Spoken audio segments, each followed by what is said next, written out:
Well, you're so good in the boutique. This one's called Slow Ocean. When after riding in a car and the man reaching his hand behind to where his wife with their child rides in the back to touch her, because we are saying as the orange fire of day's end clangs the high glass panes of a city's weekend, that love is the meaning we give to living, like art, like thought, etc. And when people say otherwise, they're either swimming in it and so spoilt, or gagging soft globs of regret. He touches her hand and a phone rings, polyphonic clumsiness as the car moves over the bridge that isn't a bridge, just a hill with a bridge-type marker somewhere in the middle.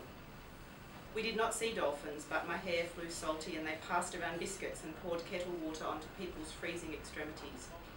Seals.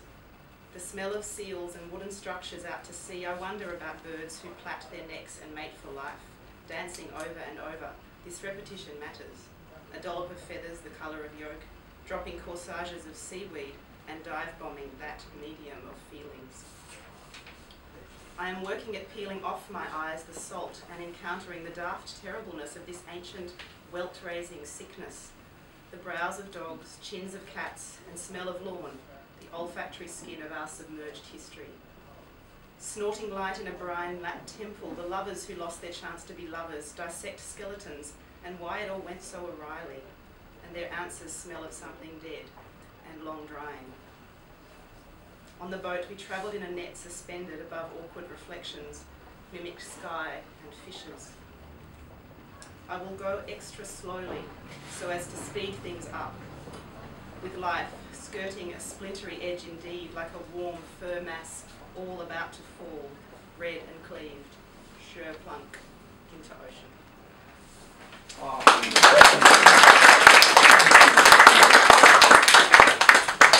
This last one's called Calibration.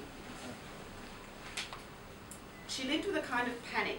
It would rise at specific times. It was the panic of her specific love, being ill-defined, misunderstood, perhaps maligned by those who did not have instruments to calculate the surface area of her heart, which was arguably, or so she divined, quite considerable. The way ovals appear under lights where the green sheens off into a kind of lush infinity, driving past in a silent car on silent roads. It was like the skin of a cold-blooded ocean, skimming through, approaching night, moving beneath itself like a beast turning muscle towards something in its sights. Her heart was stellar rather than rural.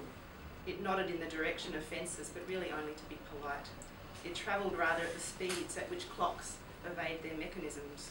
And it was true, in numerous places at once, flickering across distances and seeing the sweet spume of time cascading, and then delight.